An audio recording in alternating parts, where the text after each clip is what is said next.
Welcome to the Lankan Understanding, a platform on which we explore the past, present and the future of Sri Lanka, an island in the Indian Ocean, and we look at the potential for the future.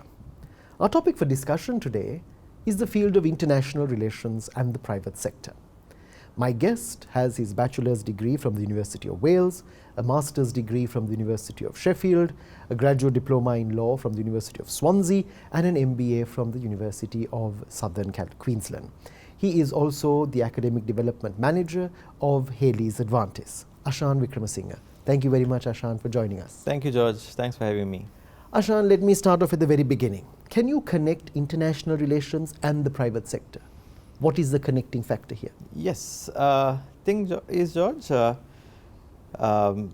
we all have to live in this world, right? So whatever that goes on in the world has some kind of impact on how we function, how we do things.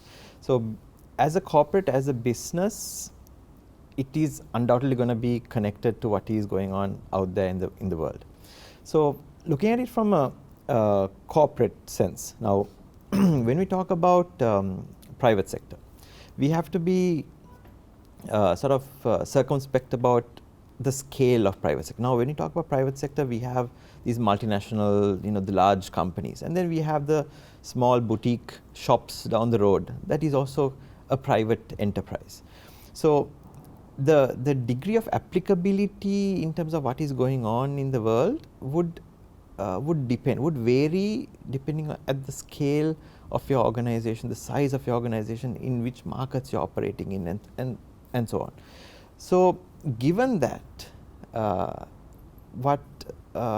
as a private sector organization, any organization, I mean, if it is an organization that is involved in trade or business with external parties, with the outside world, there are things that we need to be mindful of. What is going on out there, the trends that are happening. So right now, I think in 2022 we are just coming off a pandemic. I mean, it's still going on, but we've gotten used to living with it, and there are numerous conflicts, wars going on. Then of course the climate that which is going haywire, right? This abnormality of climate and temperatures rising, droughts happening. Then of course power, right? Economic power and political power, those are constantly shifting.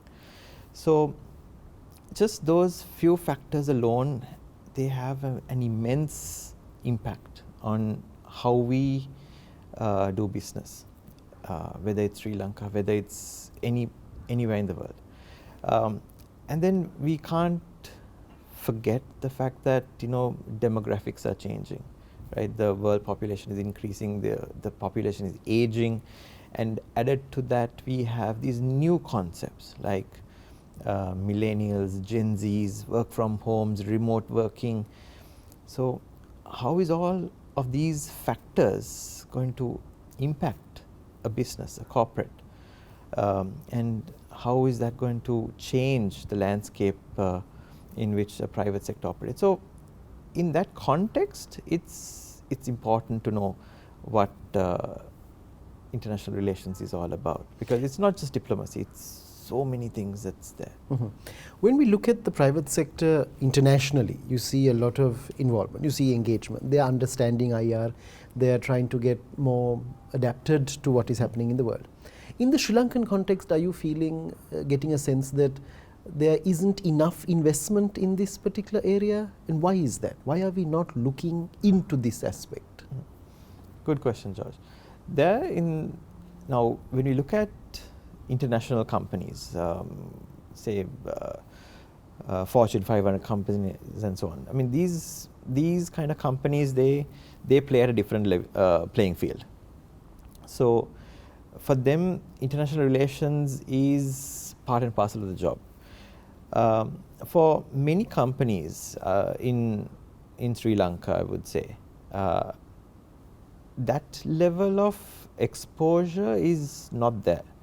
That is again due to our scale, our capabilities, perceptions of what Sri Lanka is and what Sri Lanka can do.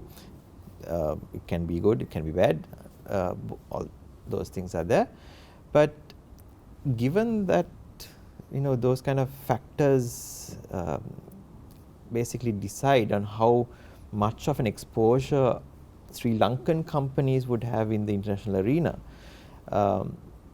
it has come to a stage where I think some of the big companies are actually making some investments in that context, because for larger companies, especially for companies which are publicly quoted, they have to keep the shareholders happy, and to do those kind of things as a shareholder, you have to know what your company is going to do next year, 5 years down the road, or 10 years down the road.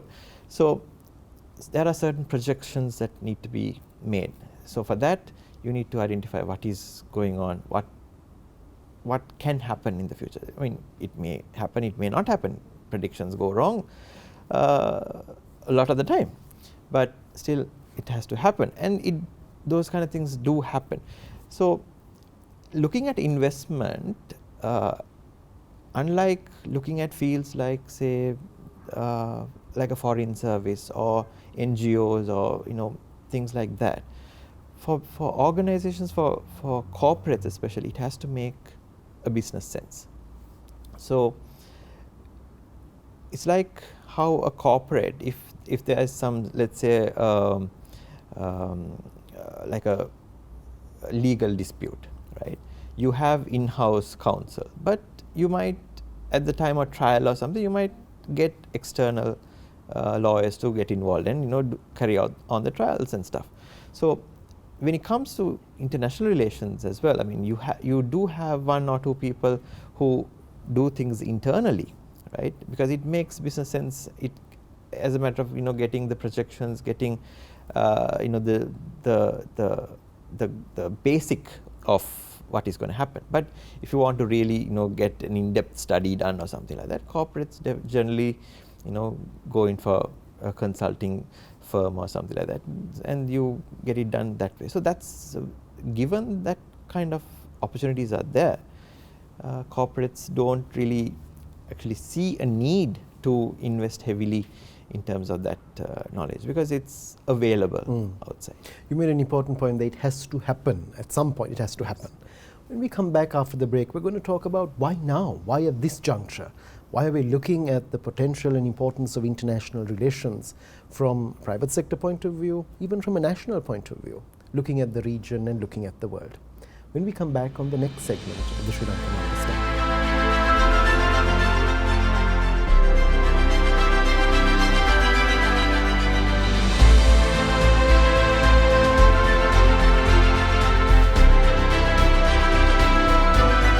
Welcome back to the Sri Lankan Understanding. We are in conversation with Ashan Wickramasinghe, and we are talking about international relations and the private sector. Ashan, you explained how companies are now realizing. But the question is, what has happened? Why have we suddenly awoken to this? International relations as a discipline is little over 100 years. But of course, it has been around for centuries, from the beginning of time. But why is the private sector now becoming that much more alert, more aware to this particular area? Yeah, that's an interesting question, George. Now, my personal opinion is that this kind of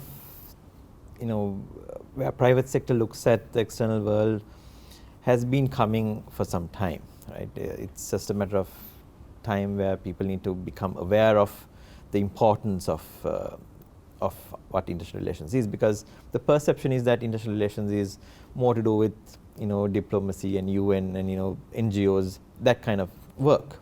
But there is a whole gamut of things out there that international relations does cover. So what has happened now is, I think, that the pandemic that we had in 2020, it's just a matter of that pandemic speeding things along, right? So the world changed in 2020, and it has been changing ever since, and we've been adapting to that change ever since we managed to get out of the house. So much so that, as I mentioned earlier, with with pandemics, we had to basically get restricted to the house. And that brought out a whole new sort of way of looking at doing business, where earlier we all had the idea that, as a corporate, as a business, we have to, go to work. But this is now about getting that work done from basically anywhere.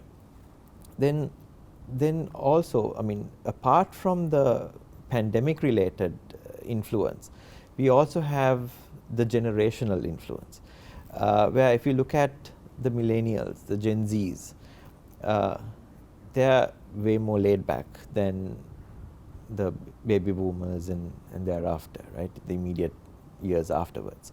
So how they approach work is totally different. And the requirements of Gen Zs and that laid back kind of way of working came out during the pandemic, right? And then immediately after, there was this great resignation happening all around the world, where people were resigning from their jobs and looking at other jobs or starting their own things. And now we have new concepts like quiet quitting, right, where it's a matter of just doing the bare minimum, or just doing the what is absolutely needed and nothing more, nothing extra. So these are all new things which have come to the forefront over the last couple of years. We're trying to add quality to life, I guess. Exactly. So that's absolutely true. The work-life balance is now on everyone's vocabulary. So how do you balance? Where back in the day, I mean, looking at my parents and their generation, I mean, they would work long hours and come home and then not have much of a life thereafter. It's just a matter of going to sleep and then waking up the next morning and going through that dance all over again. But now people do not want that. They want other things. They want to go out, have fun, travel. So requirements have changed, priorities have changed, and then so these kind of factors are all new things which corporates have had to look at, and again driven by the international organizations trickling down into the various localities. And I know for a fact that most of the companies in Sri Lanka are looking into these factors very proactively, which is wonderful to see. But there's much more to happen. And of course, that's just on the people side. Then of course, over the last couple of years, we've had so much happening in terms of conflicts, in terms of wars, energy, with oil prices skyrocketing at certain points.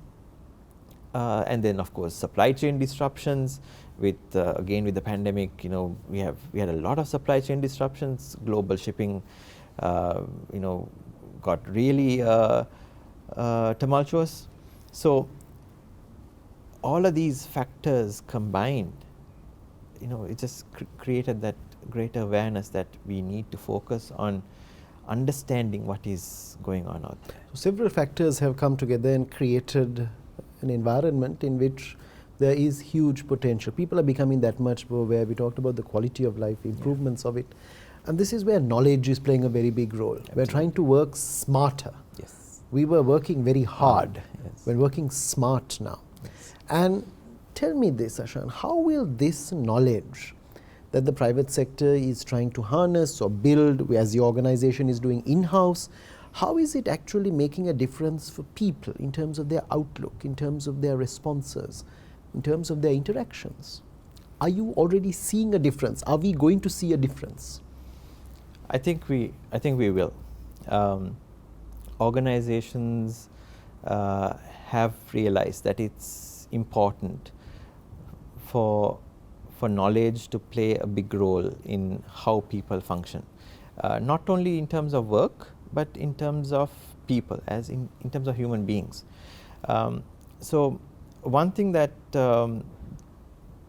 that I see happening a lot is that organizations are trying to retain the tacit knowledge of the senior personalities who have been in industry for many years. I mean, probably maybe they are getting ready for retirement, or they are looking at doing other things with their time, not just doing an 8 to 5 job or that kind of work anymore. But the thing is, they have so much of knowledge, so much of experiences, which when people retire, when they go out of the organizations, it just simply disappears, and people have to again start either from scratch or halfway through. So that's a trend I see a lot of many organizations getting involved in terms of retaining that knowledge a lot within the group, within the organization. There's a process of upskilling taking place, Absolutely. I guess, there, where Yes. you're trying to really Yes. ensure that even if they go beyond a certain retirement age or mandated period, there is still a lot more that can be done. You Yes. can contribute so much more, and if you see people who are even studying international relations today, people from so many different professions. It's not something that you do only as your specific area of study. When we come back on the next segment of the Sri Lankan Understanding, we're going to be looking at how this can work out from a Sri Lankan perspective and taking it that much further.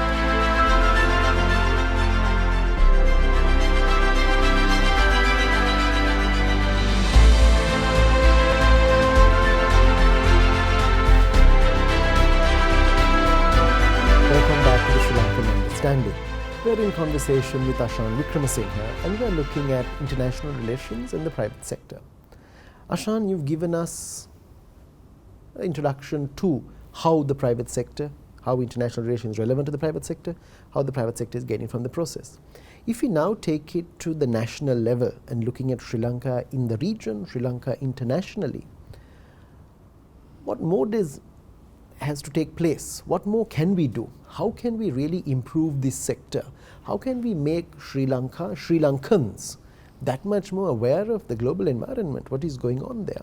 Certainly private sector is seen as the engine of growth. Private sector is playing such a key role from an economic point of view. How does the private sector now come in on this side? How do we go forward from here? What is Sri Lanka going to benefit from this process? George, so looking at Sri Lanka, right now, our face in the international arena are the individuals who go out and do wonderful things. Sometimes we do bad things and we get bad press for that. But then if you're looking at the positives, the good side of things, the individuals. So while we look at individual people, we also need to look at the corporate citizens who go out and do so many things. Now, Sri Lanka has so many companies, organizations who are heavily involved in global trade and global supply chains.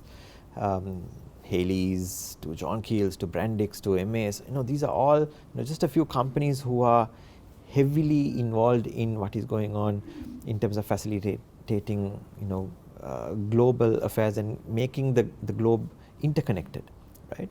So we have a lot to offer in that context. What we need in terms of, I won't say lacking, but something that we have but we need to improve, is the fact that when we do connect with the outside world for trade, for business purposes, we also need to be aware that we are not only representing our companies, we are representing our country as well. So we have in that context so much to offer, not only in terms of what our business interests are, but in terms of what our country's interests are. So when we go out into the world, maybe just invite your business partners and your customers and so on to visit Sri Lanka. Ask them to come in, enjoy the hospitality, enjoy the wonders that this country has to offer. So likewise, there's so much that that we as Sri Lankan individuals as well as Sri Lankan corporate citizens, we have a lot that we can offer. And to some extent that is happening, but there's always room for improvement, and that can happen a lot. Just that from a corporate standpoint, I think it's good if they can encourage also their employees to be mindful of this fact, and to promote, whilst you're promoting your company, to promote your country as well. So that is where you mentioned that point. You're not only a representative of your company, you're a representative of the country, you're a representative of the world. This is where we are citizens of the world today. Exactly. And we need to see that further integration, I guess, and this is something going forward that is going to make a huge difference, where we move out of this mentality of thinking of ourselves being stuck on the island or focusing on just getting by on a daily basis, but looking at how we are going to integrate that much more with the world, how we are going to be a part and parcel of the international community. In terms of final thoughts there, Ashan, if I were to ask you, going forward, we're talking about global finance, we're talking about globalization, countries coming together. Where do you see Sri Lanka? Where do you see Sri Lanka in the years ahead? Whether it is taking international relations on board and being that much more knowledgeable, whether it is understanding best practices from out there, what is the potential you see? We're talking about a brain drain, we're talking about a departure of so many people from the country, we're talking about migration on a large scale, we're talking about economic downturns, we're talking about various issues. But from trying to look for something positive out of all of this going forward, is there something that we can look forward to? I think there is. We are, I guess, pre-programmed to focus on problems rather than solutions. So, like how you mentioned, when you're a frog in a well, you're only aware of your immediate surroundings. You don't know what else is out there. So, broadening your knowledge horizons, understanding what is out there, and not only understanding what is out there, but understanding that with some context, so that you can actually make sense as to why these things are happening, and how will those events, these global events, have an impact on me and my organization and my country. And as a country, we are not in, we are an island, but we are not in isolation. We are connected. Globalization has ensured that.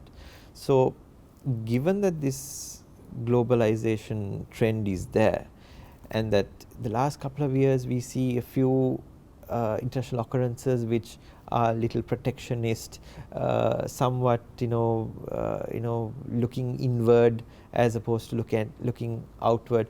So, I mean, that's basically because of the policies that certain powerful countries have taken.